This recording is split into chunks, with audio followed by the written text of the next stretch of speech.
श्रीमद्वेदान्तरामानुजयति कृपया रञ्जिनीन्यस्तभारं तत्सम्प्राप्तागमान्त हृदयमनुगणं शिष्टतापूर्णमग्र्यं श्रेष्ठश्रीरङ्गरामानुजमुनिकरुणां लब्धमोक्षाश्रमन्तं सत्त्वस्थं सीवराघं यदि परमनघं देशिकं संशयामि वेदान्तलक्ष्मणमुनीन्द्रकृपार्थबोधं तत्पादयुग्म सरसीरुगभृङ्गराजं त्रय्यन्तयुग्मकृतभूरिपरिश्रमन्तं श्रीरङ्गलक्ष्मणमुनिं शरणं प्रपद्ये श्रीमान् वेङ्कटनाथार्यः कवितार्किककेसरी वेदान्ताचार्यवर्यो मे सन्निधत्तां सदा हृदि दिशन्तु मे देवशताद्वदीयाः दयातरङ्गानुचराकटाक्षाः श्रोत्रेषु पुंसामृतं क्षरन्तीं सरस्वतीं संसृतं कामधेनुं त्वत्प्रेयसश्रवणयोगो अमृतायमानां तुल्यां त्वदीयमणिनूपुरसिञ्चितानां गोदे त्वमेव जननी त्वदभिड्ढवार्हामो वाचं प्रसन्नमधुरां मम संविदेहि वन्दे वृन्दावनचरं वल्लवी जनवल्लभं जयन्ती सम्भवं नाम वैजयन्ती विभूषणमु नीलातुङ्गस्तनगिरितटी सुप्तमुद्बोध्य कृष्णं पारार्त्यं स्वं सुदिशरशिरसिद्धमध्यापयन्ती सोच्चिष्टायां सृजनिगलितं या बलात्कृत्य भुङ्क्ते गोदा तस्यै नमयितमितं भूय एवास्तु भूयः अन्नभजल புதுவையாண்டாளரங்கற்கு பன்னே திருப்பாவை பல்பதியம் இன்னிசையால் பாடி கொடுத்தாள் நற்பாமாலை பூமாலை சூடி கொடுத்தாளை சொல்லு சூடி கொடுத்த சுடர் கொடியே சொல்பாவை பாடி அருளவல்ல பல்வளையாய் நாடி நீ வேங்கடவர்க்கு என்னை விதி என்றையும் மாற்றம் நாங்கடவா வண்ணமே நல்கி அசாத்திய சாதக சுவாமின் அசாத்தியம் தவ கிம் வத ராமதூத கிருபா சிந்தோ மத்காரியம் சாதய பிரபோ மாரிமலமுழஞ்சில் மண்ணே கிடந்துறங்கும் சீரிய சிங்கமறிவுற்று தீவிழித்து வேரி மயிர் பொங்க எப்பாடும் பேர்ந்துதறி மூறி நிமிர்ந்து முழங்கி புறப்பட்டு போதருமா போலே நீ பூவை பூவண்ணா உன் கோயில் நின்று இங்கனே போந்தருளி கோப்புடைய சீரிய சிங்காசனத்திலிருந்து யாம் வந்த காரியம் ஆராய்ந்து அருளேலோரெம்பாவாய். ஸ்ரீமத்யை கோதாயை நமஹ. சேப்பதியான ஸ்ரீமன் நாராயணனுடைய திவ்யமான அனுகிரகத்தில் சங்கத்தமிழ் மாலைன்னு சொல்லக்கூடிய திருப்பாவை நாம் அனுபவிச்சுட்டு இருக்கோம். அதில் இன்றைய தினம் நம்முடைய பாசுர அனுபவம் 23வது பாசுரம் மாரி மலை முழஞ்சில் அப்படிங்கிற பாசுரம். இதுக்கு முன்னாடி பாசுரம் அங்கன்மா ஞாலத்தரசர் நேற்றைய தினம் அனுபவித்தோம். அதில் பெரிய பெரிய அரசர்கள் கூட தங்களுடையதான அகங்காரம் மமகாரத்தை விட்டு எப்படி கிருஷ்ணா உன்னுடைய திருவடி வாரத்தில் எங்களுக்கு ராஜ்யம் நாம மகாவியாதி, ராஜ்யம்ங்கிறது பெரிய வியாதி, எனக்கு ராஜ்யமே வேண்டான்னு எல்லாத்தையும் தியாகம் பண்ணிட்டு உன் திருவடிவாரம் இருந்தால் போரும் அப்படின்னு எப்படி மகாராஜாக்கள்லாம் வந்து விழுந்தாளோ அந்த மாதிரி கிருஷ்ணா ஆண்டாள் சொல்றா, நாங்கள்லாமும் வந்திருக்கோம். எங்களிடத்துல அகங்கார மமகாரத்தை விட்டு அதோடு மட்டும் இல்லாம ஸ்திரீத்துவம் அப்படிங்கிறதான நாங்க பெண்மைக்குன்னு ஒரு வெட்கம் இருக்கும், அதெல்லாம் விட்டுட்டு உன்னிடத்துல பக்தி பண்றதுக்காக உன் திருவடி வாரத்துக்கு வந்து நிக்கிறோம் அப்படிங்கிறா. ஏன்னா பகவன் நாமாவை சொல்றதே வெட்கத்தை விட்டுட்டு சொல்லணுங்கிறா. விசிறிச்ச லஜ்ஜாம் யோதீத்தே, விசிறிச்ச லஜ்ஜாம், லஜ்ஜையை விட்டு பகவானை பக்தி பண்ணணுமா. அதெல்லாம் ஆண்டாள் நமக்கு காண்பிச்சு கொடுக்குறா. அதனால எல்லாருமே இங்க வந்து நிக்கிறோம். அதனால எப்படி வந்து நிக்கிறோம், எல்லாரும் ஒத்தரா வந்து நிக்கல, நாங்க கூட்டு பிரார்த்தனை மாதிரி அத்தனை பேரும் வந்து நிக்கிறோம். சங்கம் இது போல் வந்து தலை பெய்தோம் கிங்கினி வாய் செய்த தாமரை பூ போலே. சங்கம் ஒரு சத்சங்கம், ஒரு குழுவா வந்து நிக்கிறோம். கிருஷ்ணா நீ பதில் சொல்லணும் அப்படின்னு பிரார்த்தனை பண்ணிட்டா.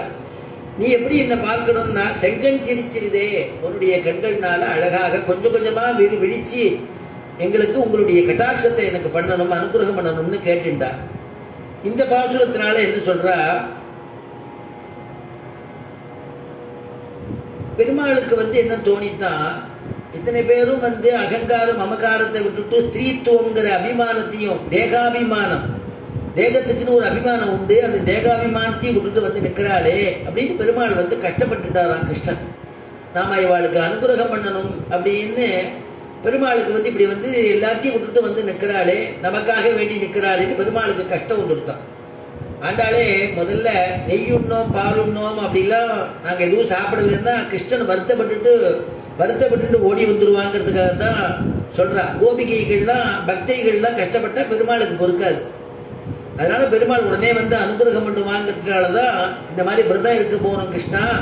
அந்த விரதத்துக்குன்னு ஒரு நியதி இருக்கு. நெய்யுண்ணோம் பாலுண்ணோம் நாட்காலே நீராடி மையிட்டு எழுதோம் மலரிட்டு நாமுடியோம் செய்யாதது செய்யோம் அப்படின்னா, மையிட்டு நாம மையிட்டுக்க மாட்டோம், புஷ்பம் வச்சுக்க மாட்டோம், செய்யாதன செய்யோம் தீக்குறளை சென்றோதும், கோல் சொல்றது எதுவுமே நாங்கள் பண்ண மாட்டோம். இந்த சமயத்துல விரத காலத்துல நாங்கள் சுத்தமாக இருப்போம்னு பிரார்த்திக்கிறார்.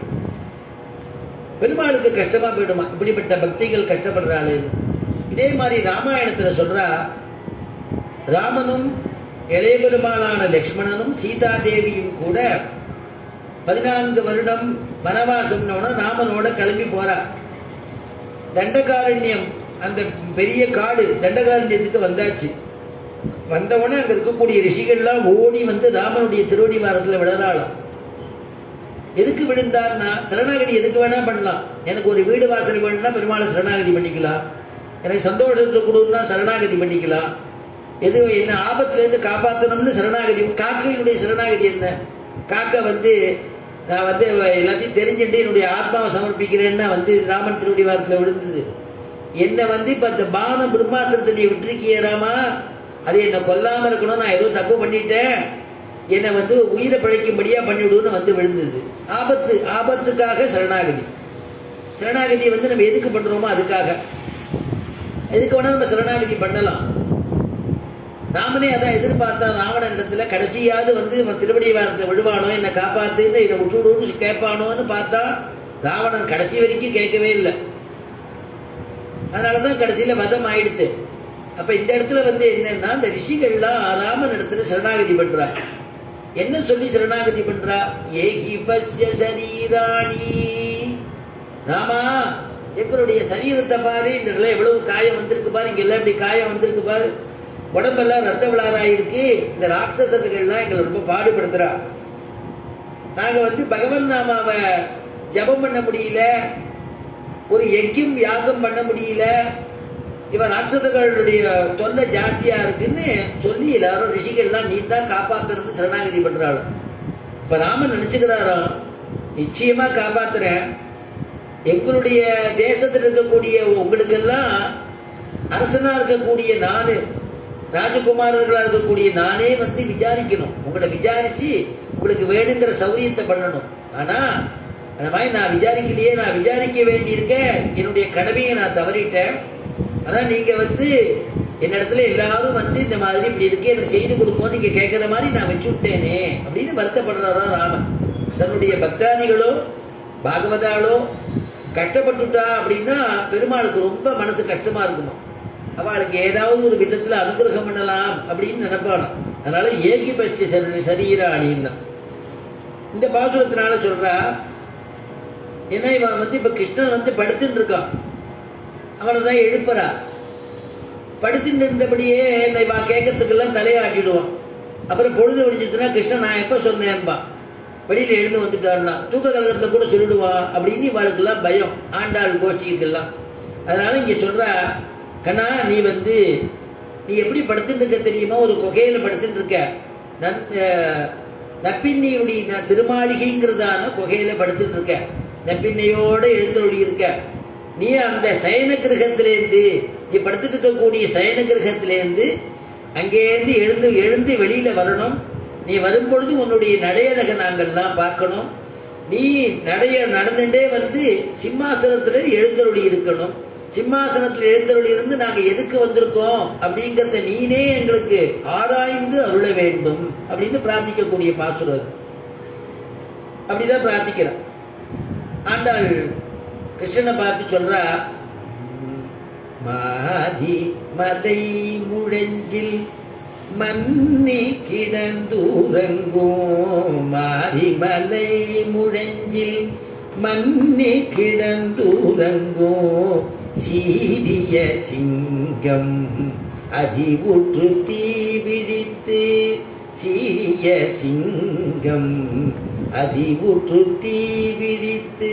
மாரி மலை முழஞ்சு, மாரின்னா மழைன்னு அர்த்தம். மாரி மழை மழை காலம்.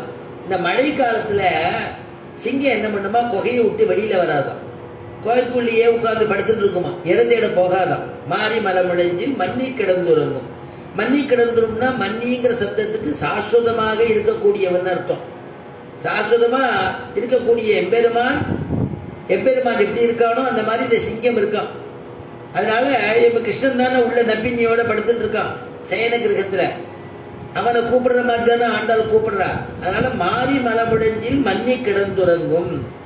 அங்க மன்னி கிடந்துறங்கும்னா வெளியிலேருந்து அந்த குகையை உள்ள சிங்கம் தூங்குறத பார்த்துட்டா ரெண்டு சிங்கம் இருக்கு, பேடையோட இருக்கு.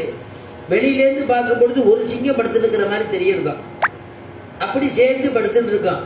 அதுக்குதான் வியாக்கியானத்தில் எழுதினா ஏக தத்துவம் போலே அப்படின்னு எழுதினா, ஒரே தத்துவம் இருக்கிற மாதிரி இருக்கு, விசிஷ்டாத்வைத சித்தாந்தம் போலே அப்படின்னா. ஏன்னா விசிஷ்டாத்வைத சித்தாந்தத்துல ரெண்டு உண்டு, ஜீவன் வேற பரமாத்மா வேற.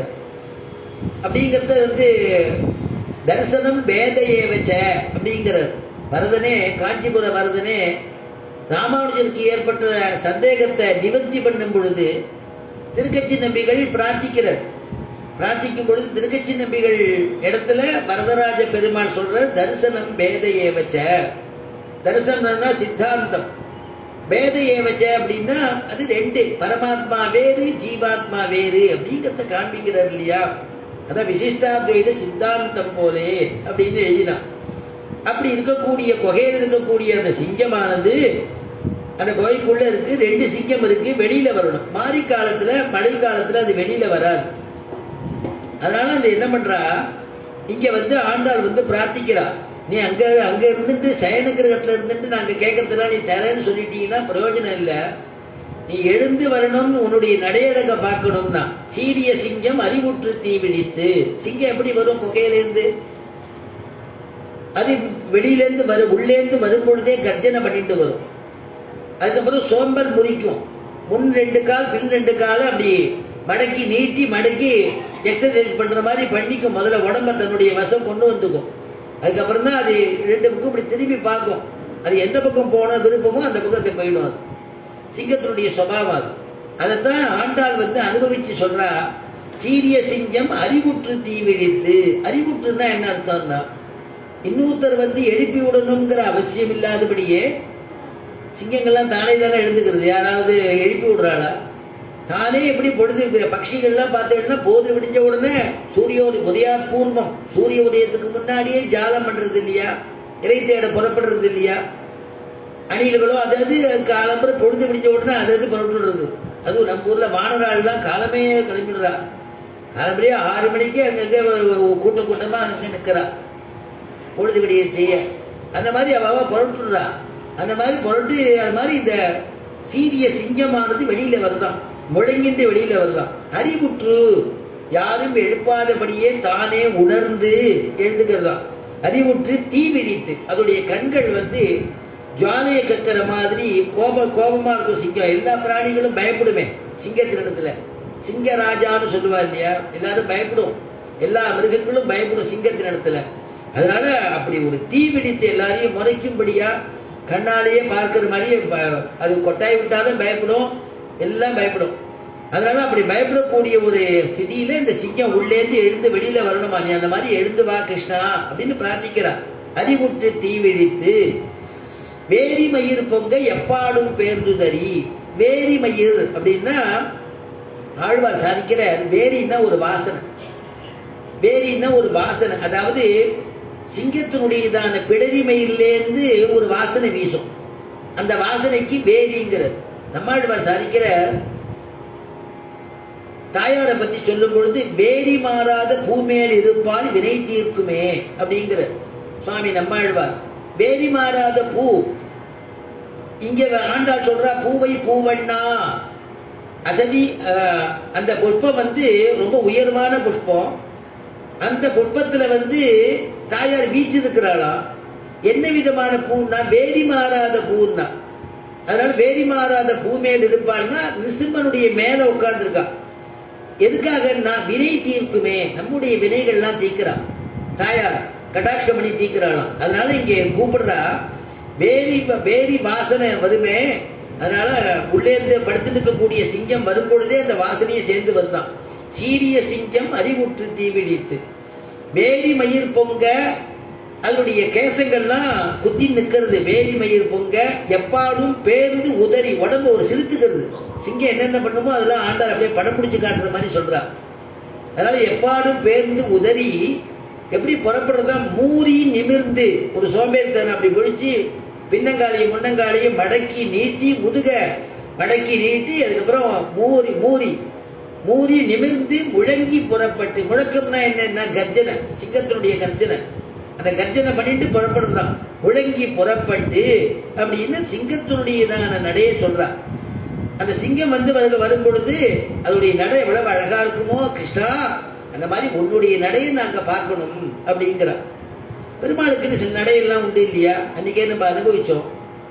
சக்கரவர்த்தி திருமகனை பார்த்து அவன் நடையை பார்த்து சந்தோஷப்பட்டவன் ஜனகன், சந்தோஷப்பட்டவன் சுமதிங்கிற ராஜா. விஸ்வாமித்திரருக்கு பக்கத்துல இருக்கும் பொழுதே ஜனகன் கேட்கிறான், இந்த குழந்தைகள் யாருன்னு கேட்கும் பொழுது நடைய சொல்லி, நடையே இவ்வளவு அழகா இருந்தது, நடைய குறிப்பிடுறான் ஞாபகத்தோட ஜனகன். இமௌ குமாரோ பத்ரந்தே தேவதுல்ய பராக்கிரமூ,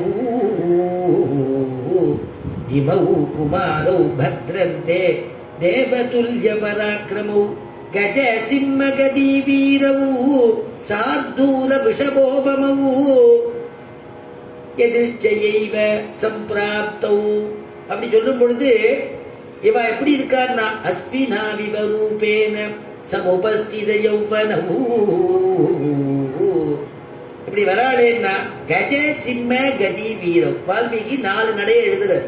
கஜம்னா யானை, சிம்மம்னா சிங்கம். கஜ சிம்ம கதி, சிம்ம கதி, கஜகதி, வியாகிரகதி அப்படின்னா சொல்றா இல்லையா. சார்தூல கதி, வியாச சார்தூலம் அப்படின்னா புலி. வியாகிரம் அப்படி எல்லாம் சொல்ற. வியாகிரம் இப்படி 4 நடையை சொல்றா. கஜ சிம்மம், சிம்மம்னா சிங்கம், கஜம்னா யானை, ரிஷபம்னு ஒண்ணு சொல்றா. அது மேலாமணிப்பா ஒரு அலட்சியமா நடக்கும், அதோடைய நடையை சொல்றா. அதனால சார்தூல விஷபோபமோ, இப்படி 4 விதமான நடையோட இந்த இவ்வளவு அழகா வருதே. இப்படி அழகா வராளே இந்த குழந்தைகள் 2 பேரும். இவா யாரு? இமௌ குமாரோ பத்ரந்தே தேவதுல்ய, தேவர்களுக்கு துல்லியமா இருக்காளே, தேவதுல்ய பராக்கிரம, கஜ சிம்ம கதி வீரவ் சார்தூல விஷபோபமோ. சார்தூலம்னா புலி, விஷபம் விஷபம்னா மேனாமினிப்பு, ஒரு அலட்சியமான நட, காலமாட்டுக்கு தான் உண்டு, விஷபத்துக்கு தான் உண்டு. அந்த மாதிரிலாம் இருக்கான் அப்படின்னு 4 நடையை சொன்னா. சரி, இந்த 4 நடையை நம்ம இங்க பார்க்க முடியுமா? இப்ப போனா பார்க்க முடியுமா? ஏன்னா இவர் கேட்டார் இல்லையா, இந்த ராமாயணம் ஆரம்பிக்கச்சே, ஸ்ரீமத் ராமாயணம் ஆரம்பிக்கச்சே நான் சொல்லக்கூடிய குணங்கள்லாம், இந்த குணங்கள் உடையவன் இங்க இருக்கிறானா, இங்கே நம்ம போனா போய் சேவிக்கிற மாதிரி இருக்கலாமா, இருக்கிறானா? ஒரு ஆச்சரியமான குணங்கள், ஒரு வரிசையா ஒரு 14க்கு மேல் நிறைய குணங்கள் சொல்றார். அந்த குணங்கள் உள்ளவன் தான் இருக்கானா? அந்த அந்த குணங்கள் உடையவன் யாரு, எங்க இருக்கா அப்படின்னா இக்ஷ்வாகு வம்ச பிரபவா, இங்கேயே தான் இருக்கா. நம்ம இப்ப போனா போய் பார்த்துடுற மாதிரி இருக்கான், அயோத்தியில அவதரிச்சிருக்கான் அப்படிங்கிற உபதேசம் பண்றார். வால்மீகி சொல்றார், ஆத்துக்கு வந்த வால்மீகியினுடைய ஆசிரமத்துக்கு வந்த நாரதர் இடத்துல கேட்கிறார். நாரதர் உபதேசம் பண்ற, சம்ஷேபமா உபதேசம் பண்ற, நீ ராமாயணம் நீ தான் எழுதணுங்கிற. அப்ப இப்பேற்பட்ட குணங்கள் உடையவன் இருக்கான்னா இருக்கார்.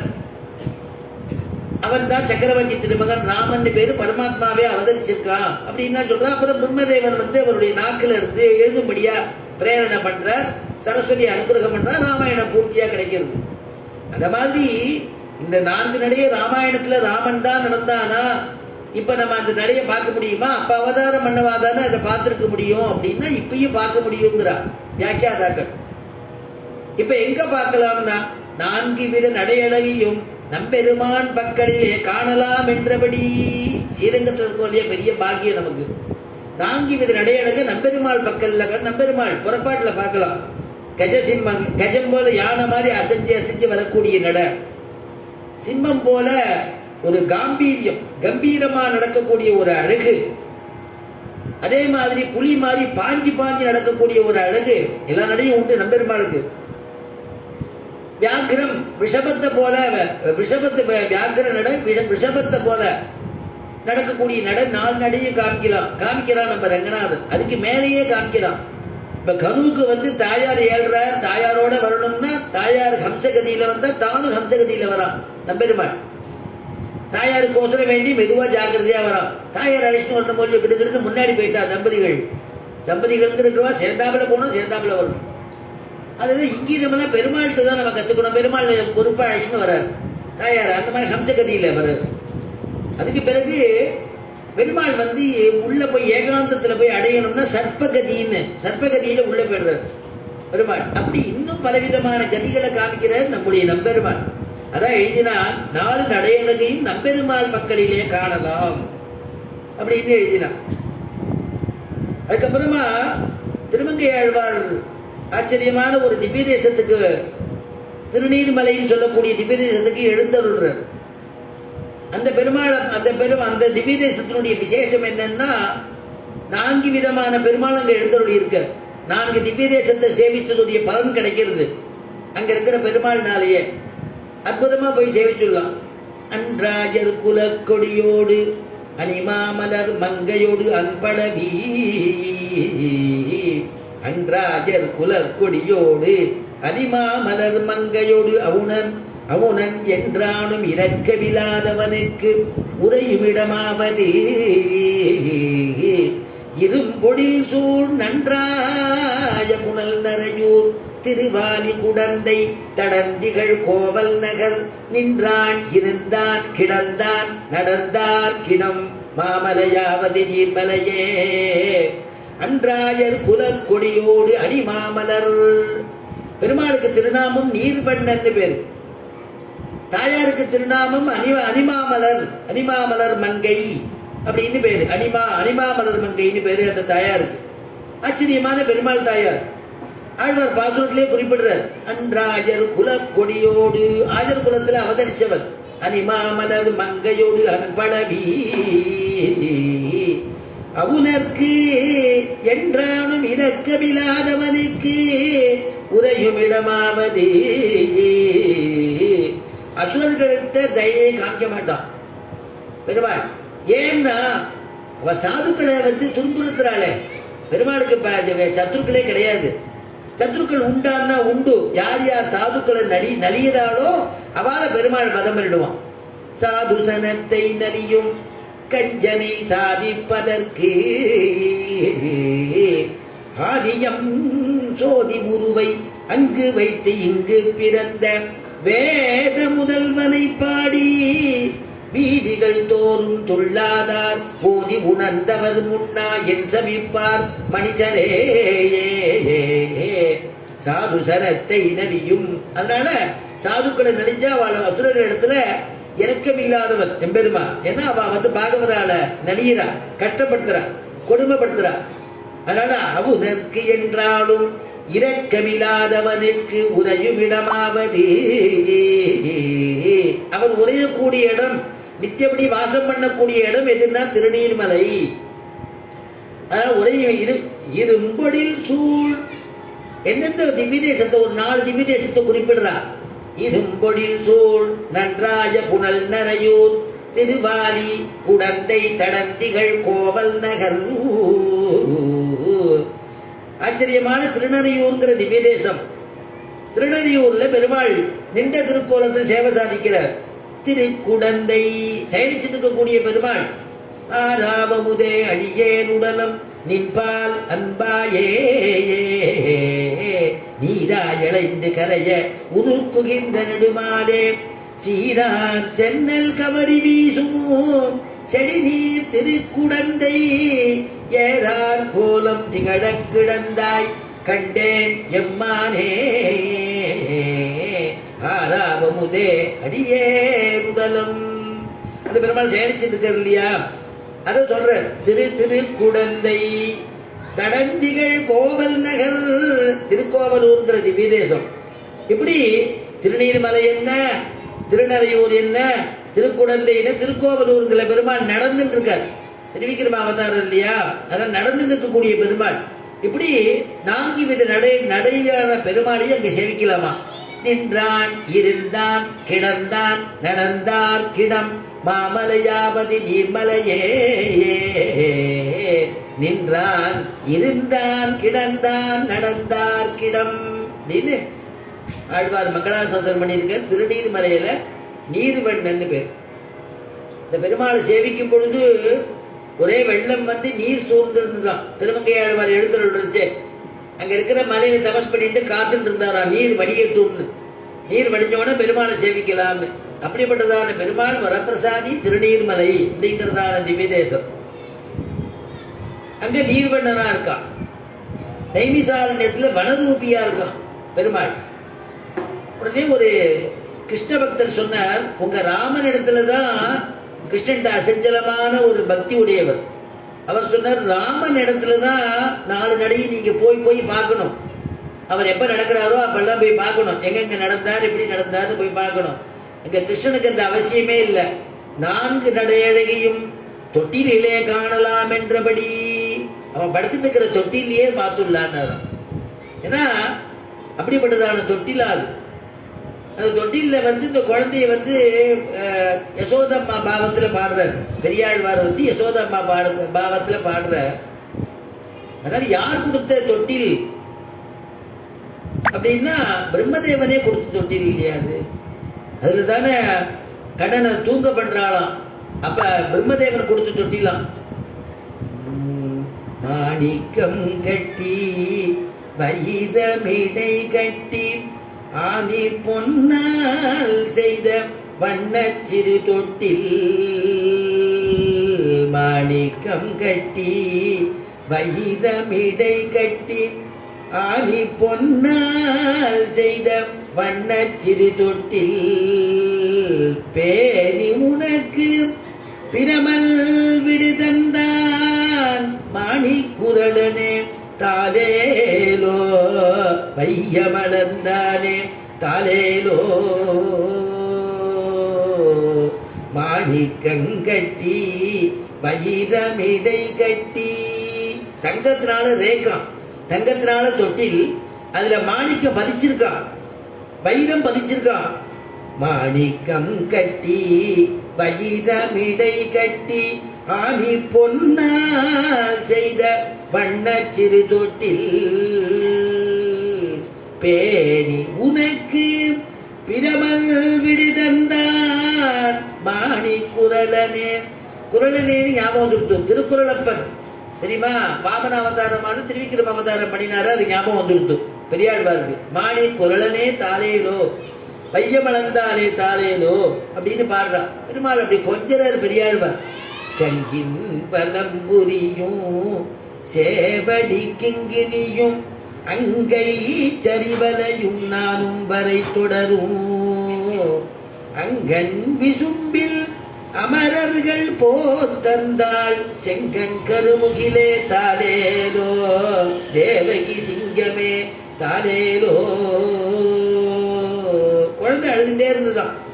என்ன அழுதுண்டே இருக்குன்னு தாயார் பார்க்கிறாரு, பெரியாழ்வார் பார்க்கிறார். இவன் அழுகிய கிருஷ்ணனுடைய அழுகிய நிறுத்த முடியலையே அப்படின்னு நினைச்சார்.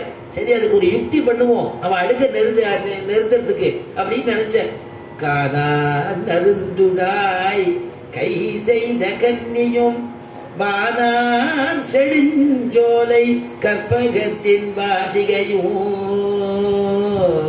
தேனார் மலர் மேல் திருமங்கை போர்த்தந்தாள் கோனே அடேல் அடேல் தாலேலோ குடந்தை கிடந்தானே தாலேலோ.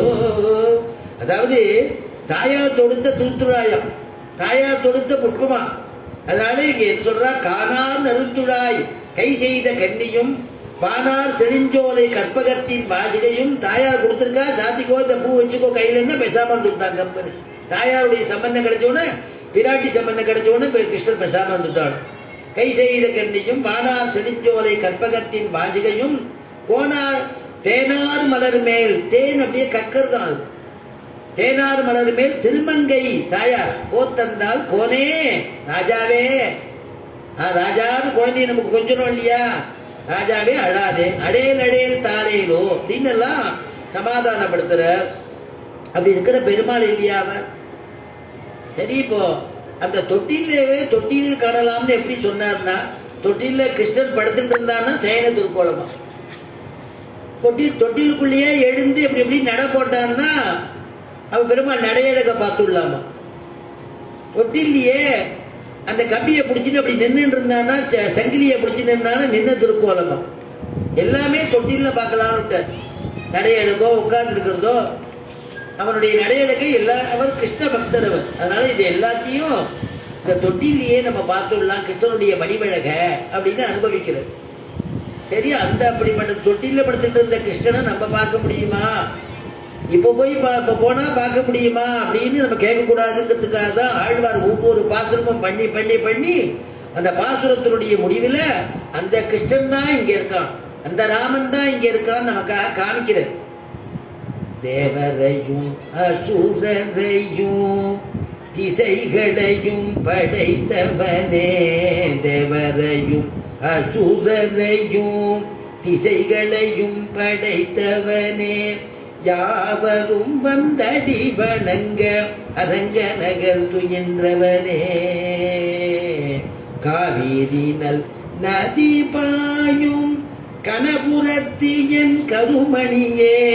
காவிரி நல் நதி பாயும். தேவரையும் அசுரரையும் எல்லாரையும் சிட்டி பெருமாள் தானே பண்றான், அசுரர்களையும் அவன் தான் சிட்டி பண்றான். தேவரையும் அசுரரையும் படைத்தவனே. அவெல்லாம் வந்து திருவடியில வந்து விழும்படியா யாவரும் வந்து அடிவணங்க அரங்க நகர் துயின்றவனே. ரங்கநாதனா இங்க சயனிச்சுட்டு இருக்கானா, போனா பார்த்துட்டு வந்துடலாமா. அப்படிப்பட்டதான பெருமாள் குங்குமலி நறுங்குழலான் கௌசலைதன் குலமதலாய் தங்கு பெரும் புகழ் சனகன் திருமருகாதாசரதி கங்கையிலும் தீர்த்தமலி கனபுரத்தன் கருமணியே. எங்கள் குல தின்னமுதே ராகவனே தாலேலோ. ராகவனே தாலேலோ. கங்கையின் எப்பேற்பட்ட எங்கள் குலத்துக்கு இன்னமுதேங்கிறது குலசேகர ஆழ்வாருடைய பாசுரம். எங்கள் குலத்துக்கு இன்னமுதா இருக்கக்கூடியவனே அப்படி தாலேலோன்னு அவள் தாலேலோ பாடுறதா ராமனுக்கு. திருக்கண்டபுரத்துல கிருஷ்ணன் தான் இருக்கான், சௌரிராஜன்னு பேரு. ராமனா பார்க்கிறாராம் குலசேகர ஆழ்வார். ஒரு கொஞ்சம் ராமனா பாடுவாரா, அடுத்த பதியத்தை கிருஷ்ணனா பாடுவாரா, மாத்தி மாத்தி எல்லாரும் பெருமாளுடைய அனுபவம் அவளுக்கு வருது ஆழ்வாருக்கு. அப்படி 4 விதமான நடையழகு இருக்கு இல்லையா? அதனால நீ வந்து உள்ள இருக்கியே உள்ளிருந்து எழுந்து வரணும், உன்னுடைய நடையழக பார்க்கணும்னு பிரார்த்திக்கிற ஆண்டாள்.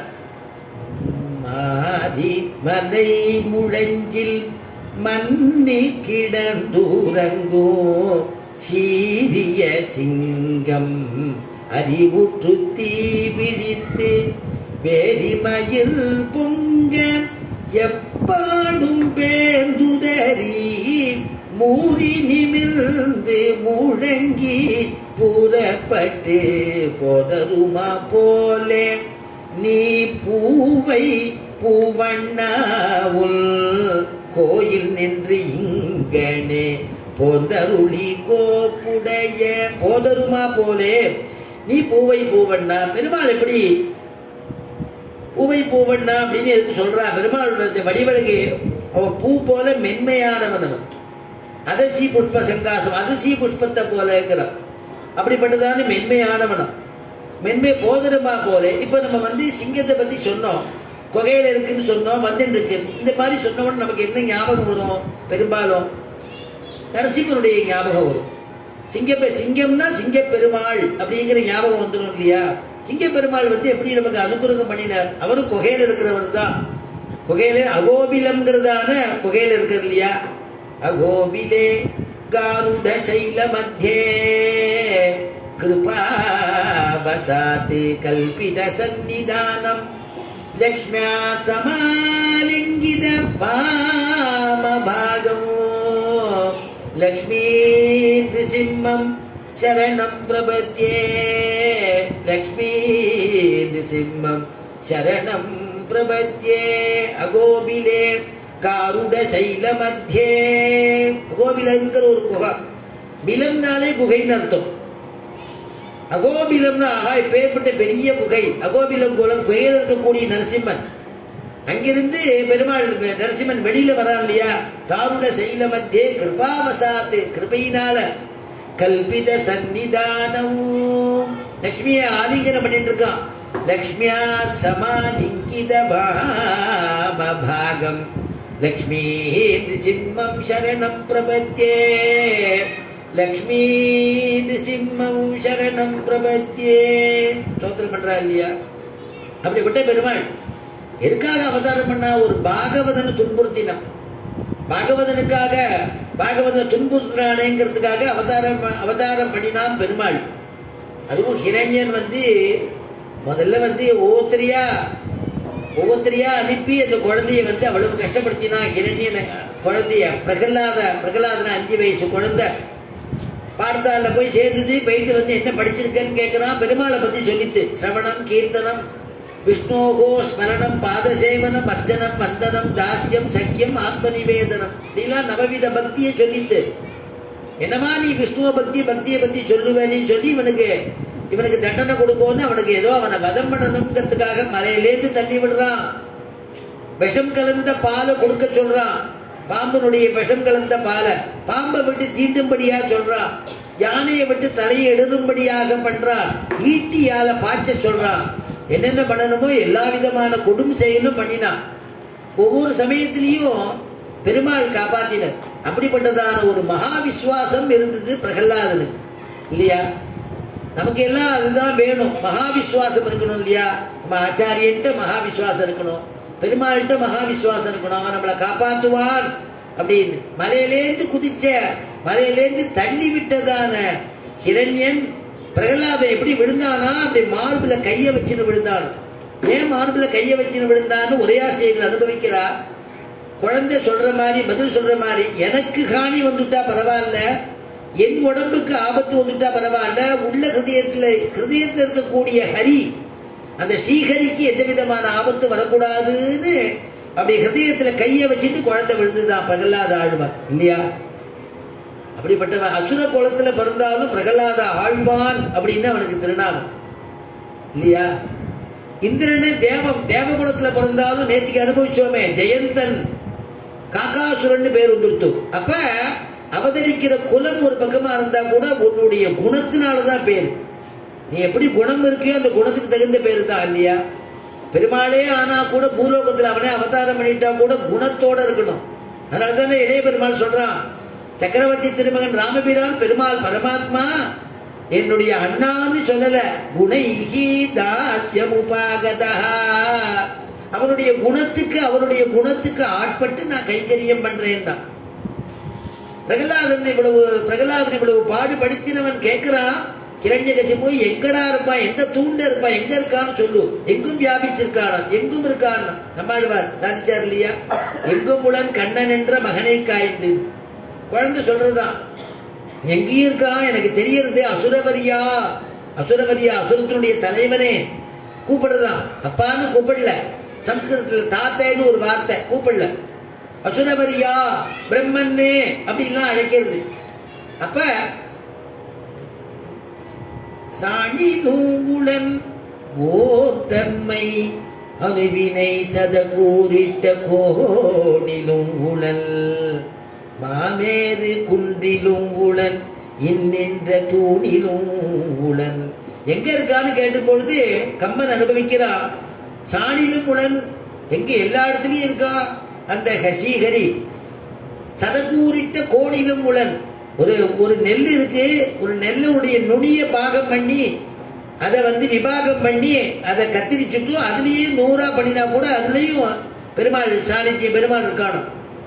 அதனால சதகூரிட்ட கோணிலும் உளன் மாமேறு குண்டிலும் உளன். பெரிய குன்று பெரிய மலை இருக்குன்னா அனோரணியான் மகதோ மகியான் சொல்றா இல்லையா. அதனால அப்பாற்பட்ட எல்லாத்துக்கும் அப்பாற்பட்ட பெரிய மலையா இருந்தாலும் மலைக்கு மலையாக இருக்கிறான், சிறியதுக்கு சிறியவனா இருக்கான். அனோரணியான் மகதோ மகியான் அப்படின்னு சொல்றா இல்லையா சாஸ்திரங்கள்லாம். அதனால சாணிலும் உளன் ஓர் தன்மை அணுவினை சதகூரிட்ட கோணிலும் உளன் மாமேறு குன்றிலும் உளன் இன்னென்ற தூணிலும் உளன் நீ சொன்ன சொல்லிலும் உளன். நீ ஹரி எங்க இருக்கான்னு கேட்கறிய ராஜா, நீ கேட்கறிய ஹரி எங்க இருக்கா, ஸ்ரீஹரி எங்கடா, ஸ்ரீஹரி எங்கடா உன் வாயில வந்துட்டா பத்தியா. ஸ்ரீஹரி எங்கன்னு கேட்கறியோ இல்லையோ, நீ சொன்ன சொல்லிலும் உளங்கிறது குழந்தை. உடனே அவன் ஹிரண்யனுக்கு கோபம் வந்துருத்து, ஹிரண்யகசிபுக்கு. உம்பர்க்கும் உனக்கும் ஒத்து உலகெல்லாம் பரந்துளானை, உம்பர்க்கும் உனக்கும் ஒத்து உலகெல்லாம் பரந்துளானை இக்கம்பத்தின் வழியே காண காட்டிதி காட்டிடாயே. உம்பர்க்கும் உனக்கும் ஒத்து, உம்பர்கள்னா தேவர்கள். தேவர்களுக்கெல்லாம் தேவர்களை எப்படி இப்போ சதாபஸ்யந்தின்னு பெருமாளை பாடிட்டு இருக்காரோ அது மாதிரி நீ சொல்லிட்டு இருக்க. உம்பர்க்கும் உனக்கும் ஒத்து அந்த ஸ்ரீஹரி உம்பர்க்கும் உனக்கும் ஒத்தி உலகெல்லாம் பரந்துளானை, உலகெல்லாம் பறந்திருக்கிறது உண்மையானால் பிரகலாதா கேட்டுக்கோ. நீ இப்ப சொல்றியோ இல்லையோ, இந்த தூண்ல இருப்பான்னு சொல்றியோ இல்லையோ, இக்கம்பத்தின் வழியே காண காட்டிதி. இதுல இந்த கம்பத்துல நான் இப்போ ஒரு உதம் விட்டேன்னா, ஒரு கால் கையை அப்படி வச்சு முஷ்டி பண்ணிட்டு ஒரு குத்தினேன்னா, இந்த தூணை நான் ஏத்தினேன்னா, இந்த தூணை நான் பிளந்தேன்னா அதுல இருந்து வரணும். நீ சொன்ன ஸ்ரீஹரி காட்டிதி, நீ காட்டணும். காட்டிடாயே, ஒரு கால் நீ காட்டல, அந்த ஸ்ரீஹரி வரலையானால் நான் என்ன தெரியுமா பண்ணுவேன், கும்பத்தின் கரியை கோள்மா நின்னை கொன்று. கும்பத்தின் கரியை, சிங்கம் இருக்கு இல்லையா, சிங்கம் என்ன பண்ணுமா, யானை போயிட்டு இருந்ததுன்னா யானையினுடைய மஸ்தகத்து மேல பாஞ்சிருமா. யானை எப்படி தலையிலே ஆடிக்கிட்டு தண்ணி பார்க்கும், அது பாஞ்சு மேல பாஞ்சு கொடுத்தோம்னா அதால யானையால திரும்பி ஒன்று பண்ண முடியாது. அந்த மஸ்தகத்தை கையினால சிங்கம் பட்டான்னு அடிச்சு கிழிச்சு அதோடைய ரத்தத்தை குடிக்கும், மாமிசத்தை சாப்பிடுமா. அதனால அப்படி எப்படி அந்த மாதிரி பண்ணுமோ அந்த மாதிரி பிரகலாதா ஒன்ன நான் அதை செய்வேங்கிறான். செய்யக்கூடிய அப்பன், சொல்ற அப்பன் இல்லை ஹிரண்யகசிபு, செய்யக்கூடியவன். அதனால கும்பத்தின் கரியை கோள்மா நின்னை கொன்று செம்பொத்த குருதி தேக்கி உடலையும் தின்பேன் என்றான். அப்படி ரத்தத்தை குடிச்சு உன்னுடைய மாமிசத்தை சாப்பிட வேண்டாம், இதுல நீ காட்டுல இந்த ஸ்தம்பத்துல இருந்து நீ வரல, அந்த அந்த அந்த நீ சொன்ன ஹரி வெளியில வரலன்னா பாரு அப்படின்னு சபதம் இடுறான். குழந்தை நடிகின்னு நிற்கிறான் பிரகலாத ஆழ்வான். ஆனா விசுவாசம் மகா விசுவாசம் போல. அப்ப அந்த தூணை பிளந்தா பிளக்கட்டும், அதுல இருக்கக்கூடிய ஹரி வெளியில வருவான்னு தெரியும். அப்படி ஒரு ஸ்திரமான ஒரு எண்ணத்தோட இருக்கானோ. அதனால நீங்க என்ன வேணா பண்ணு. பிரகலாத ஆழ்வான் பேசுறான், என்னுயிர் யானே மாய்ப்பல். என்ன நானா என்ன என்னுடைய உயிரை விட்டாதான் உண்டு. நீ என்ன ஒண்ணு பண்ண முடியாது, உன்னால என்ன கொல்ல முடியாது. நீ என்ன பண்ற, என்ன வதம் பண்ணணும்னு நீ சொல்லிட்டு இருக்க. அப்படி ஸ்ரீஹரி வெள்ள வரலன்னா என்ன கொன்னுடுவேன்னு சொல்ற. என்னுயிர் நின்னால் கொளதற்கு எளியது அன்று ஒன்று. என்னுயிர் நின்னால் கொளதற்கு எளியது ஒன்றன்று. நான் முன் சொன்ன என்னோட உயிரை நீ கொள்றதுங்கிறது உனக்கு எளிதான காரியம் இல்லை. நீ எவ்வளவோ அமுச்சு வச்சிய. யானையை விட்டு தலையை எடுக்கும்படியா சொன்ன, ஈட்டியார குத்தின, அக்னி குண்டத்துல என்னை தள்ளி விட்ட, மலையிலேருந்து தள்ளி விட்ட, விஷம் கலந்த பாலை கொடுக்க சொன்ன, பாம்பை விஷம் உள்ள பாம்பை தீண்ட சொன்ன. நீ பண்ணாத காரியம் எது? அதெல்லாம் அவ்வளவையும் நான் தாண்டி புறப்பட்டு நான் இங்க நிக்கலையா ஸ்ரீஹரி கிருபையில. அதுல இருந்தா நீ புரிஞ்சுக்கோப்பா, ஒன்னால நீ என்ன கொல்ல முடியாதுங்கிறது குழந்தை. என்னுயிர் நின்னால் கொளதற்கு எளியது ஒன்று அன்று.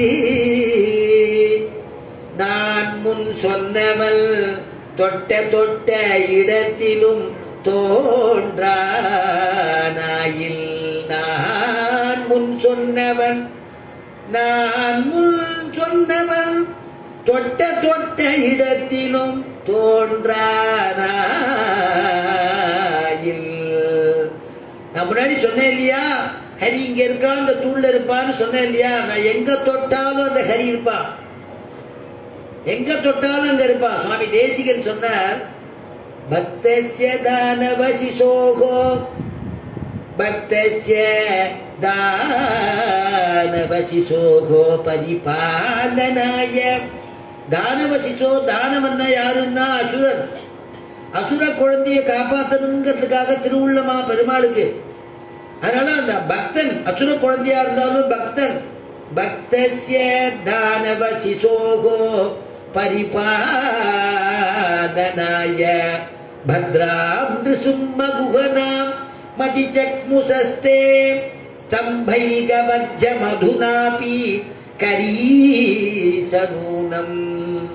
என்னன்னா, எந்த ஸ்தம்பத்தை அவன் குத்து விட்டு பிளந்தானோ அந்த ஸ்தம்பத்திலேருந்து நரசிம்மன் வெளிப்பட்டுட்டார் இல்லையா. சிம்ம தலை, சிம்ம தலை சிங்கத்துக்குடைய தலை, மனித உடம்பு, அதோட கர்ஜிச்சுட்டு வெளில வந்தான் இல்லையா. அந்த ஸ்தம்பத்திலேருந்து வெளில வந்துட்டான். அந்த ஸ்தம்பம் அந்த தூண்ல மட்டும்தான் இல்ல. அதுக்கு அப்புறமா எல்லா தூண்லையும் இன்னி வரைக்கும் எல்லா தூண்லையும் நிறைஞ்சிருக்கான்னு சுவாமி தேசிகர் சொன்னார். தம்பைகவஜ்ஜ மதுனாபி, தம்பைகவஜ்ஜ மதுனாபி கரீசனூனம் திரைலோக்கியமேதகிலம். மூணு லோகத்திலையும் எங்கும் வியாபிச்சிருக்காங்கிற சுவாமி தேசிகன். திரைலோக்கியமேதகிலம் நரசிம்ம கர்ப்பம், நரசிம்ம கர்ப்பம், நரசிம்ம கர்ப்பம் திரைலோக்கியமேதகிலம் நரசிம்ம கர்ப்பம். நரசிம்மன் கர்ப்பமாக இருந்திருக்காராம் எல்லா இடத்துலையும் அப்படின்னு சுவாமி தேசிகனுடைய அனுபவம். ஏன்னா இந்த குழந்தைய நான் தொட்ட தொட்ட இடத்திலும் எங்க நான் காண்பிக்கிறேனோ அங்க இருந்து வரலையானால் என்னுயிர் நானே மாய்ப்பல். ஒரு கால் அந்த நரசிம்மன் உள்ளேந்து அந்த ஸ்ரீஹரி உள்ளேந்து தோன்றலையானால் என்னுடைய உயிரை நானே மாச்சிக்கிறேன்னு தான் குழந்தை. அதனால தேசிகன் என்ன பண்ணார், எல்லா இடத்துலையும் பெருமாள் வியாபிச்சுட்டான்னு தெரிஞ்சுது அவருக்கு. உடனே எல்லா இடத்துலையும் வியாபிச்சு அந்த குழந்தைக்காக எல்லா தூணும் கர்ப்பமாக இருந்தது. எந்த தூணை தட்டினானோ அந்த தூண்ல இருந்துதான் நரசிம்மன் வெளில வந்தானே தவிர மீதி தூண்ல இன்னும் இருக்காங்கிறார் சுவாமி தேசிகன். சாநித்தியம். அதனாலதான் அந்த காலத்துல தூண் வச்சு வீடு கட்டியிருப்பா. தூண்ல கால் வச்சா கால் வைக்க கூடாதுப்பா. தூண்ல கால் படுத்துனா அந்த தூணை தொட்டு கண்ணில் ஒத்திப்பா. அப்படிலாம் சம்பிரதாயம் இருந்தது, பழக்கம் இருந்தது. அதனால இந்த குழந்தை சொல்றதுதான், அசுரவரியா ஒரு கால் இந்த தூண்ல இல்லைன்னு வச்சுக்கோ, என்னுயிர் நானே மாய்ப்பன் பின்னும் வாழ்வு உகப்பர் எனில்.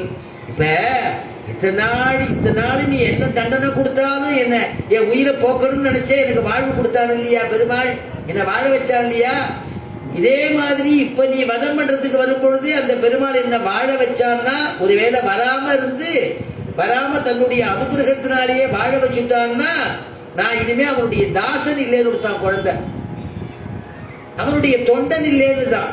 என்னுயிர் யானே மாய்ப்பன் பின்னும் வாழ்வு உகப்பெருனில் அன்னவர்க்கே அடியே நல்லல். அன்னவர்க்கே அடியேன் அல்லல் என்றனன் அறிவில் மிக்கான் என்றனன் அறிவில் மிக்கான் சொன்னா இல்லையா? குழந்தை அப்படி சத்தியம் பண்ண உடனே பெருமாள் பயந்துட்டார் நரசிம்மன். ஆஹா, ஸ்ரீஹரி இவன் என்ன எந்த தூணை தட்ட போறான்னு தெரியாது, இந்த தூண் சொல்லியிருக்கான்னு எல்லா தூணையும் வியாபிச்சுட்டாராம். உடனே அந்த தூண்ல கம்பநாட்டு ஆழ்வான் சொல்றாரு எத்தினான்கிறார். ஸ்ரீமத் பாகவதம் சொல்றது குத்தினான்கிறது. ஆழ்வார் சொன்னார் அளந்திட்ட தூணை அவன் தட்டன்னார் பெரியாழ்வார். அடி குருநாதர் சொன்னார் அவனுக்கு இருக்கிற கோபத்துக்கு 3 காரியத்தையும் பண்ணியிருப்பான். 3மே பண்ணியிருப்பான். அவ்வளவு துஷ்டன், அவ்வளவு கோபத்தில் இருந்தான். உடனே அந்த தூணை தட்டினான். அளந்திட்ட தூணை அவன் தட்ட ஆங்கே வளர்ந்திட்டு வாழுகிற சிங்க உருவாய் உளந்தொட்டு இரணியன் ஒன்மார் பகலும் பிளந்திட்ட கைகளால் சப்பாணி பேய்முலை உண்டானே சப்பானி. அளந்திட்ட தூணை அவன் தட்ட உடனே உள்ளே இருந்து அந்த ஆச்சரியமான நரசே சிங்கத்தினுடையதான முகம், பிடரி மயிர் கேசங்கள் தீவிழித்து அவனுடையதான கண்ணு துடிக்கிறது, வாயிலேருந்து அந்த குமரல் சத்தம் கேட்கறது, கர்ஜிக்கிறா சிம்மம் எப்படி கர்ஜிக்குமோ அந்த மாதிரி கர்ஜிக்கிறது. அந்த கர்ஜனையோட வெளியில வரான். கை 2 நகங்கள்லாம் அப்படியே படபடக்கிறது. பாகவத பிரச்சாரப்பட்டிருக்கான் இல்லையா, அவனை வதம் பண்ணணும்னு துடிக்கிறான். சிம்மன் வெளியில வரான். சத்யம் விதாதும் நிஜ பிரித்ய பாஷிதமு வியாப்திஞ்ச பூதேஷு அகிலேஷு சாத்மனஹ அதிருஷ்யத அத்யத்புத ரூபமுத்வகன்னே ஸ்தம்பே சபாயாம் நமிருகம் நமானுஷம். சத்தியம் விதாதும் நிஜபிருத்திய பாஷிதம். சத்தியத்தை நிலைநாட்டணும்னு வந்தானாம். யாருடைய சத்தியம்? அவனிடத்துல பெருமாளிடத்துல காவல்காரியா இருந்தா ஜெய விஜயர்கள். அவ திரிஜன்மா உன்னை விரோதம் பண்ணிட்டு உன்னை அடையறேன்னு பெருமாள்கிட்ட கேட்டுட்டானாம். அவனுக்கு சத்தியம் பண்ணி கொடுத்தாரு பெருமாள். அதை நிறைவேற்றத்துக்காக ஈகலோகத்துல பிரகலாதனுடைய சத்தியத்தை நிறைவேற்றத்துக்காக பிரகலாதன் சொன்னார் இல்லையா, பிரகலாத சத்தியம் பண்ணா இல்லையா, இந்த தூண்ல இருப்பார், ஒரு காலம் வரலன்னா நான் அவனுடைய தாசன் இல்லைன்னு பெருமாளுக்கு எதாவது தாங்க முடியலையா. ஒரு பக்தரை நம்ம இழந்துடுவோமே ஓடி வந்துட்டாராம். அதனால தாசன் இல்லைன்னு சொல்றானே, உயிர் பழைக்க வச்சுட்டா கூட பரவாயில்ல, தாசன் இல்லைன்னா அது பெரிய இழப்பாயிடுத்தே அப்படின்னு பெருமாள் அங்கே ஆவிர்பவிச்சு வெளியில வரானா. அதனால விதாதும் நிஜபிருத்திய பாஷிதம். நிஜபிருத்தியன்னா பிரம்மதேவன் இல்லையா, அவன் கொடுத்த வரம், அந்த வரனுக்கு தகுந்த மாதிரி வெளியில வரான். அவனுடைய வரத்தை காப்பாற்றணும். பிரம்மதேவன் ஆகாசத்துல கூடாது, பூமியில கூடாது, உயிர் உள்ள பொருளால கூடாது, உயிர் இல்லாத பொருளால கூடாது, ஆயுதத்தால கூடாது அப்படின்னு எல்லாம் கேட்டுட்டான் இல்லையா. மனுஷனால கூடாது, மிருகத்தால கூடாது. சரி, மனுஷன் மிருகம் கலந்த உருவம் எடுத்துட்டு வருவோம். பிரம்மாவுக்கு அப்படி படைக்க தெரியாது. மனுஷனா படைனா வரிசையா மனுஷனா படைப்பான், மிருகமா படைனா மிருகமா படைப்பான். அப்படிதான் பிரம்மா சிருஷ்டி பண்ண முடியும். அகடித கடனா சாமர்த்தியம் யாருக்கு உண்டுன்னா பெருமாளுக்கு உண்டு. அதனால என்ன பண்ணார் பெருமாள், தானே சிம்ம உருவம் எடுத்துட்டு இன்னொருத்தர் படைக்கணுங்கிற அவசியம் இல்லாதபடிக்கு தானே உருவெடுத்துட்டு வெளியில வந்துட்டாராம். நிஜ பிரித்ய பாஷிதம் வியாப்திஞ்ச பூதேஷு, எங்கும் வியாபிச்சிருக்கிறார். அவன் ஒரு இடத்துல வியாபிச்சிருக்கான். வியாப்திஞ்ச பூதேஷு அகிலேஷு சாத்மனஹ அதிருஷ்யத அத்யத்புத ரூபமுத்வகன்னே ஸ்தம்பே சபாயாம் நமிருகம் ந மானுஷம். வெளியில வந்தான் இல்லையா, இப்படி ஒரு நரசிம்ம அவதாரம். ஏன்னா சிங்கம்னு சொன்னா உடனே சிங்க பெருமாள் ஞாபகம் வந்துடும் இல்லையா, அதனால சிங்க பெருமாளை அனுபவிச்சோம். அப்படிப்பட்டவன் நரசிம்மன் எப்பேற்பட்டவன் தான், மனசுனால எப்பேற்பட்டவன் தான். குழந்தை கேட்கிறான், பிரகலாத ஆழ்வான் ஹிரண்யகசிபு மதம் முடிஞ்சு போயிடுத்து, அவன் என்னென்ன சொன்னானோ அதையே பண்ணி காமிச்சான் நான் பெருமாள். அதாவது யானை மேல ஏறி மத்தகத்தை பிளத்து எல்லாம் ரத்தத்தை குடிப்பேன்னு சொன்னாலே அதையே அப்படியே ஹிரண்யனுக்கு அவன் சொன்ன வார்த்தையே அவனுக்கு பண்ணி காமிச்சாராம். சிங்கம் தானே அப்படி பண்ணும். பின்னாடி அவதரிக்க போறது சிங்கம்ங்கிறதுனால முன்னாடியே அவன் வாயில வந்துடுத்தான், அவனுக்கு வாயில வந்துடுத்தோம். சிம்மம் எப்படி பண்ணுமோ அந்த மாதிரி நான் ஒன்ன பண்ண வேண்டாம்னு சொல்லி காமிச்சான் பிரகலாத ஆழ்வான் இடத்துல. பாகவத அபச்சாரம் அவனே அப்படி ஆட்பட்டுட்டான். அந்த மாதிரி பெருமாள் பண்ணி காமிச்சுட்டார் இல்லையா.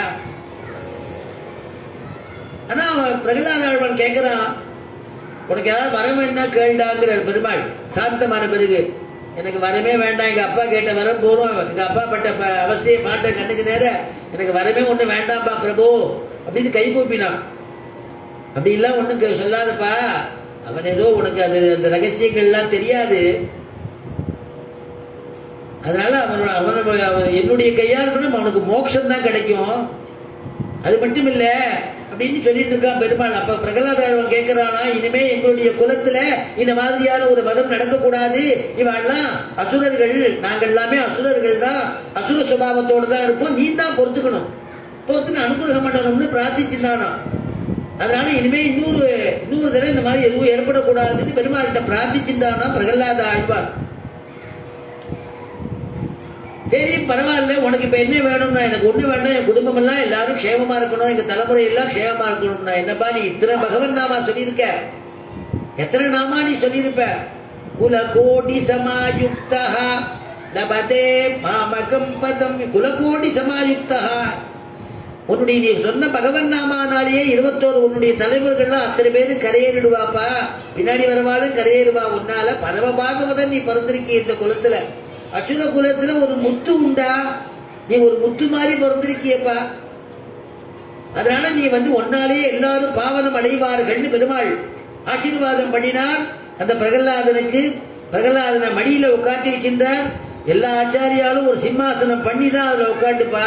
சிம்மத்திலேயே ஆசனமா அவனுக்கு தன்னையே ஆசனமா கொடுத்தான் பகவான் நிருசிம்மன். அவனை பிரகலாதனை மடியில உட்காந்து வச்சிருந்தார். பட்டாபிஷேகம் வேணுமே, 4 திசை தீர்த்தம் கொணர்ந்து கொடுக்கணும் இல்லையா. இப்படி பாகவதரான இந்த குழந்தை இவ்வளவு கஷ்டப்பட்டுட்டேன்னு நினைச்சிருந்தானா பெருமாள் தாரதாரையா கண்ணீர் பெருகிறதான். அதோடு இனிமே இவன் க்ஷேமமா இருக்க போறான்னு நினைக்கிறார், ஆனந்த கண்ணீர் பெருகிறதான். அதனாலேயே அவனுக்கு பிரகலாதனுக்கு அபிஷேகம். மகுடம் வேணுமேன்னா அவனுடைய அபயகஸ்தத்தையே குழந்தைய அப்படி வருடி விட்டான். தலையில கை வைக்கிறான், அபயகஸ்தத்தை வைக்கிறான், அபயம் கொடுக்கிறான் இல்லையா. அதுவே கிரீடமாக அமைஞ்சு போயிடுத்து, மகுடம் ஆயிடுத்து. பட்டாபிஷேகத்துக்கு என்ன பேருன்னா பக்த பட்டாபிஷேகம். அத்தனை பேரும் பக்தாளுக்கெல்லாம் தலைவன் இவன். அதனால பக்தர்களுக்கெல்லாம் தலைவன் அப்படிங்கிறதால அப்படி முடிச்சு விட்டுறாரா பெருமாள். பக்த பிரகலாதன்னு சொல்றோம் இல்லையா, அப்படி பட்டாபிஷேகம் பண்ணி வச்சார் இல்லையா பிரகலாதனுக்கு. அந்த மாதிரி அப்பேற்பட்ட கல்யாண குணம் கொண்டவரா. அதனால பூவை பூவண்ணா அப்படிங்கிறான். சிங்கம் என்ன பண்ணுமா, மாரி காலத்துல உள்ளே இருக்கும். அதனாலதான் வியாக்கியானத்துல எழுதினா, மாரி காலம் சுக்ரீவ மகாராஜா பெருமாளையே மறந்து போகத்தில் ஈடுபட்ட காலம். 4 மாசம் போய் இருந்துட்டுவான்னு சொன்னார் ராமன். ஏன்னா வாலியை வதம் பண்ணியாச்சு, சுக்ரீவனுக்கு பட்டாபிஷேகம் செய்விச்சாச்சு, அங்கதனுக்கு யுவராஜ பட்டாபிஷேகம் பண்ணி வச்சாச்சு. மழை காலமா இருக்குப்பா கிஷ்கிந்தேல, ஒரு 4 மாசம் நீ போய் விராமமா இருந்துட்டுவான்னு அனுப்பிச்சார். அவன் 4 மாசம் சுகபோகத்தை அனுபவிச்சோம், ராமனையே மறந்துட்டான். ஆஞ்சநேயர் தான் ஞாபகப்படுத்துறாரு. அதனால என்னன்னா இந்த மாரிக்காலம் மறந்துடுவான். அதனால சுக்ரீவ மகாராஜா பெருமாளையே மறந்து போகத்தில் ஈடுபட்ட காலம், ராஜாக்கள் தங்கள் அபிமத வஸ்துக்களுடன் உகந்திருக்கும் காலம். ராஜாக்கள்னா சுகபோகத்தை தனக்கு இஷ்டமான வஸ்துக்களோடு அனுபவிப்பாளாம். பெண்ணீர்மை ஈடழிக்கும் காலம், பிறந்தவர்கள் கூடுகின்ற காலம், கூடுகின்றவர்கள் போகரசம் அனுபவிக்கும் காலம் மாரிக்காலம் அப்படின்னு அற்புதமாக எழுதினா மாரிக்காலத்தை பத்தி. உடனே கண்ணன் கேட்டான், அதசி புஷ்பம் மாறின்னு சொன்னேன் இல்லையோ, பூவை பூவண்ணா. தமிழ்ல காயாம்பூ பூன்னு பேர், காயாம்பூன்னு அந்த மலருக்கு பேர். அதசி புஷ்பம் போல இருக்க வண்ணம் நிறம் கொண்டவனா பெருமாள். பூவை பூவண்ணா, மிருது தன்மையும் இருக்கும், மிருதுவா இருப்பான் பெருமாள். உடனே கண்ணன் கேட்டானா, சிங்கமோ நமக்கு ஓமை. வெளியில கேட்டானா, சிங்கம் தான் எனக்கு ஓமையா, சிங்கத்தை ஓமையா சொல்றேன். ஏன்னா அவனுக்கு சமான எதுவுமே ஓமை சொல்ல முடியாது. பகவான் எல்லாருக்கும் அப்பாற்பட்டவன் இல்லையா. ஆழ்வார்களோ கவிகளோ மேகவண்ணா அப்படின்னு மேகத்தை போல வண்ணம் கொண்டவரேன்னு நமக்கு புரியத்துக்காக சொல்றா. தாமரை கண்ணா, தாமரை போன்ற கண்கள் உடையவனேன்னு பெருமாளை வர்ணிக்கிறோம்னா நமக்கு தாமரை தான் நம்ம பார்த்திருக்கோம். அதனால உயர்வு தாமரை, அதனால வாசனை தாமரை, ஒரு மிருதுத்தன்மை தாமரை, அதனால தாமரைன்னு சொல்றோம். பெருமாளுடைய கண்ணுக்கு திருஷ்டாந்தமே சொல்ல முடியாது. சொல்ல முடியலன்னா நமக்கு அந்த உதாரணம் இல்லைன்னா புரியாது. அதுக்காக பாகவதாளோ ஆழ்வார்கள்லாம் மேகவண்ணா அப்படின்னா, அது மாதிரி முகில்வண்ணா, மின்னுமா மழை தவடும் முகில்வண்ணா திருமங்கை ஆழ்வார் அனுபவிக்கிறார். மழை வண்ணா உபலட்சண, மேகவண்ணா கருவுடை மேகங்கள் கண்டால் உன்னை கண்டால் ஒக்கும் கண்கள் பெரியாழ்வார். இதெல்லாம் எதுக்குன்னா மேகத்தை போல இருக்கா பெருமாள், நிறம் எப்படி இருக்கு, பெருமாளுடைய அழகு எப்படி இருக்குன்னு நாம புரிஞ்சுக்கணுங்கிறதுக்காக. சுவாமி நம்மாழ்வார் கேட்கிறார், நம்மாழ்வார் பெருமாளை பார்த்து கேட்கிறார், மேகத்தை பார்த்து கேட்கிறார் நம்மாழ்வார், மேகங்களோ உரையீர் திருமால் திருவொக்கும் யோகங்கள் உங்களுக்கு எவ்வாறு பெற்றீர். மேகங்களே நீங்க சொல்லுங்க, மேகம் போல பெற்ற ஆழ்வார்களை வந்துச்சா இல்லையா. நம்மாழ்வார் ஒரு இடத்துல சொல்ற, திருவிருத்தம்ங்கிறதான ஒரு பிரபந்தத்துல மேகங்களோ உரையீர் திருமால் திருமேனி யொக்கும், அதுக்கு பெருமாள் திருமேனிக்கு சமமா இருக்கக்கூடிய ஒரு யோகம் நீங்க எப்படி பெற்றேன்னு கேட்கிறது. யோகங்கள் உங்களுக்கு எவ்வாறு பெற்றீர் அப்படின்னார் இல்லையா. அதனால பெருமாளுடைய வழிவழக்கு சொல்ல முடியாது. சிங்கமோ நமக்கு ஓமைன்னு கேட்ட கிருஷ்ணனிடத்துல ஆண்டாள் பெண்கள்லாம் சொல்றாளாம், கண்ணா கோச்சுக்காதப்பா, சிங்கத்தினுடையதான மேன்மை, காட்டுக்கு ராஜான்னா சிங்கம் தானே சொல்லுவோம். அதனால மேன்மைக்காகவும் கம்பீரம், கம்பீரம் சிங்கத்திடத்துல காம்பீரியம் இருக்கும், அதுக்காக நாங்க சொன்னோம், நீ தப்பா நினைச்சுக்காத அப்படின்னு ஆண்டாள் பிரார்த்திச்சிருந்தாளாம் கிருஷ்ணனிடத்துல. ஏன்னா அதுக்கப்புறம் மேற்கொண்டு சொல்ற, உன் கோயில் நின்று இங்கனே போந்தருளி நீ என்ன தெரியுமா பண்ணணும். கிருஷ்ணன் உடனே கேட்கறான், சரி நான் என்ன பண்ணணும்னு சொல்லுங்க. எல்லாரும் வந்திருக்கேன், இப்படி உங்களை எல்லாம் பார்த்தா எனக்கு பாவமா இருக்கு, இவ்வளவு விரதம் இருக்கேன், நோன்பு இருக்கேங்கிறேன், எனக்கு கஷ்டமா இருக்கு, உங்களுக்கு என்ன வேணும், என்ன பண்ணணும், நான் உங்களை நான் என்ன பண்ணணும்னு சொல்லுங்க. உடனே ஆண்டாள் சொல்றா, நீ இந்த பள்ளி கட்டிருக்கல, திருப்பள்ளி கட்டில இருந்து ஏதாவது சொன்னீங்கன்னா அது சரிபட்டு வராது, நடக்காது. அது நீ காலத்தில் போது முடிஞ்ச நான் சொல்லலையே விடுவேன். அதனால உன்னுடைய திருப்பள்ளியிலேருந்து சயன கிரகத்திலேருந்து எழுந்து அழகா நடந்து வரணும். உன்னுடைய நடையழக நான் பார்க்கணும், உன் நடையழக நான் பார்க்கணும். அப்படி எழுந்து நடக்கணும். நடந்து கோப்புடைய சிங்காசனத்திலிருந்து, சிம்மாசனம் இருக்கு இல்லையா, அந்த சிம்மாசனத்துல உட்கார்ந்ததான் நீ தர்ம பிரகாரம் சொல்லுவ, வார்த்தை மாற மாட்டேன். நீ கிருஷ்ணன் இல்லையோ, ஏலா பொய்கள் உரைப்பானை இங்கே போத கண்டீரே. நாச்சியார் திருமணியில ஆண்டாள் அனுகிரகிக்கிறார், ஏலா பொய்கள் உரைப்பானை அப்படின்னா. ஏலா பொய்கள் உரைப்பான்னா பொய்யில 2 விதம் இருக்கான். ஏற்கும் பொய்கள், ஏற்காத பொய்கள் இருக்கான். அப்படி அனுபவிப்பான். ஏற்காத பொய்களை கூட சாதாரணமா சொல்லிட்டு போடுவானா கிருஷ்ணன், எல்லாரும் நம்புற மாதிரி சொல்லிட்டு போடுவானா. கிருஷ்ணன் ஒரு தடவை ஆயிரபாடியில் இருக்கும் பொழுது எல்லாரும் வெண்ணையெல்லாம் ஒழிச்சு ஒழிச்சு வச்சுட்டு இருந்தா, ஒருத்தர் உரி மேல 2-3 பானை வச்சு அதை கட்டியிருந்தா, வெள்ளை வெள்ளையேன்னு வெண்ணெய் வாசனை அடிக்கும், ஜம்முன்னு இருக்கும், கட்டியிருந்தா. எல்லாரும் துணி துவைக்க போனா பக்கத்துல இருக்கக்கூடிய யமுனையில போய் துணி துவைக்கிறதுக்கு போயிட்டா, கண்ணை வழக்கம் போல வெண்ணெயெல்லாம் எடுத்து சாப்பிடணுமே, ஒரு ரவுண்டு வந்த உடனே மேல இருக்கு, உரி மேல இருக்கு, அது 2-3 அடுக்கு வச்சிருக்கு. குழந்தை கண்ணன் வந்தா, ஃப்ரெண்டோட வந்தான், நண்பர்களோட. உடனே ஒருத்தர் குதிரை மாதிரி குனிஞ்சிட்டா, ஒத்த மேல ஒத்த ஏறினா, ஒத்த மேல ஏறினா, கடைசியில கண்ணன் ஏறிட்டான். உரி எடுக்கிறது கண்ணன் தான் இருக்கும். அதுல உரியில இருக்கக்கூடிய வெண்ணெய் எடுக்கிறது கண்ணன் தான் எடுப்பான். கண்ணை மேல அது செயின் மாதிரி தொங்கறது, அதுல பிடிச்சிட்டு அந்த உரியிலிருந்து வெண்ணெயை எடுத்தான். வாச கதவு திறக்க சத்தம் கேட்டது. இந்த ஆத்து மாமி வந்துட்டாடா அப்படின்னு உடனே எல்லாம் கிடுக்கிட்டு ஓடி போயிடுது. தொப்புன்னு மேல இருக்கிறதுலாம் குறிச்சுது, கீழே தாங்கிட்டது, எல்லாம் கண்ணனை விட்டு ஓடி போயிடுது. இந்த மாமி என்ன பண்ணா, மாட்டு பொண்ணை பார்த்துக்க சொல்லிட்டு போனேனே, அப்படியும் காணும். ஒரே இருட்டா இருக்கு, ஏதோ குழந்தைங்க ஏதோ திடு ஓடுறது. கண்ணை வந்துட்டு போயிட்டானா, இவன் என்ன பண்றா, என்ன ஏதுன்னு வாசலை பார்த்துட்டு சந்தேகப்பட்டு கிட்ட உள்ள வரா. உள்ள வந்தா மாட்டு பொண்ணு பின்பக்கம் ஏதோ வேலை செஞ்சுட்டு இருக்க. கண்ணை வந்ததுன்னு தெரியல, எடுத்ததுன்னு தெரியல, வெண்ணெய் எடுத்ததுன்னு தெரியல. கண்ணை மேல இருக்கான். இந்த பசங்கள் எல்லாம் ஓடினதை பார்த்துட்டா இந்த மாமி. உடனே சரி வெண்ணதை எடுத்துதான் வந்திருப்பான்னு உள்ள ரேடியெல்லாம் தாண்டி உள்ள பாக்குறா. முதல்ல உரிய போய் பார்ப்போம்னு அந்த உரி இருக்கிற இடத்துல போய் பாக்குறா. அந்த வெண்ணெயை எடுத்துன்னு அங்க உட்காந்துருக்கான். கண்ணா நீ ஆரம்பிச்சிட்டியா வேலைய அப்படின்னு கேட்டான். உடனே அந்த குழந்தை கண்ணன் சொல்றான், இல்ல மாமியா அப்படி இல்ல சாப்பிட்டு இருக்கியே, இல்லைங்கிறிய நீ வெண்ணெயை சாப்பிட்டு இருக்கு, பசங்கள்லாம் ஓடுறது, நீ மட்டும் சக்கையே மாட்டின்ட்டே இன்னைக்கு. அதெல்லாம் ஒண்ணும் இல்ல, ஆத்துக்கு போயிருந்தா நம்ம ஆத்துல நிறைய மாடு கண்ணெல்லாம் இருக்கு. அதுல மாடு ஒரு வெள்ளையே ஒரு கண்ணுக்குட்டி இருந்தது மாமியே. அந்த கண்ணுக்குட்டியை காணும்.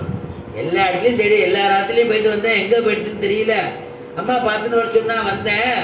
அதான் கேட்டா, அது கண்ணுக்குட்டி உரிமையில இருக்குமான்னு கேட்டா மாமி. இல்ல அதான் தெரியும் எனக்கு, பார்த்தேன் இல்ல, அதனால இறக்கி விடுங்க மாமி தானோ, நீங்களே இறக்கி விடுங்க. இல்ல பார்த்துட்டேன்னு தான். ஏலா பொய்கள் அப்படின்னா யாருமே ஏத்துக்க முடியாத பொய்களை சொல்லக்கூடியவன் தான் ஆண்டாள். அதுக்கு அர்த்தம் பண்ணா ஒரே ஆசிரியர்கள். அது மாதிரி அதுவும் வெள்ளையா இருக்கும். இது வெள்ளையா இருந்தது, ஒருவேளை கண்ணுக்குட்டி இங்க இருக்கோன்னு பார்க்க வந்தேன். ஏடா உரிமையில இருக்குமான்னா, சரி நீங்களே என்ன இறக்கி விட்டுருங்கோ, இல்ல தெரிஞ்சு விட்டேன் இறக்கி விட்டுருக்கோன்னா. அப்படி ஒரு ஏலா பொய்கள் உரைப்பான் இல்லையா. அதனால சொன்னாள் ஆண்டாள், நீ திருப்பள்ளியிலிருந்து எழுந்துக்கணும், எழுந்து அழகாக நடந்து வர வேண்டும், நடை போட்டு வரணும். நடையழகு இல்லையா நம்ம ரங்கநாதருக்கு. அப்படி எழுந்து அப்படி இந்த கர்ப்பகிரகத்திலேருந்து அப்படி வெளியில வந்தார்னா, அவ வரும்பொழுதே ஜல் ஜல் ஜல் ஜல்னு தான் வருவார். வந்த உடனே இந்த பக்கம் திரும்புவாளா அந்த பக்கம் திரும்புவாரான்னு நம்ம ஊர் மனுஷாளுக்கு தான் தெரியும். வெளியூர்ல இருந்து வந்தா பக்கம் எங்கேயோ இப்படி இப்படியே பார்த்துட்டு இருக்கும். பெருமாள் எங்க சேவிக்க போறோம்னு தெரியாது. நம்ம ஊருக்கு ஆளுக்கு இவன் எப்படி திரும்புவான் ரங்கநாதன் பழகினதுனால தெரியும். அவன் நேர போற மாதிரி போவான். நேர போறான்னு நினைச்சிட்டு இருப்பா வெளியூருக்காரெல்லாம். ரங்கன் சக்குன்னு டல்லுன்னு அப்படி திரும்புவான், ஜல்லு அப்படி திரும்பி அப்படி இந்த பக்கம் போவான். அப்படி ஒரு அழகு இல்லையா, அப்படி நடக்கக்கூடியவர்.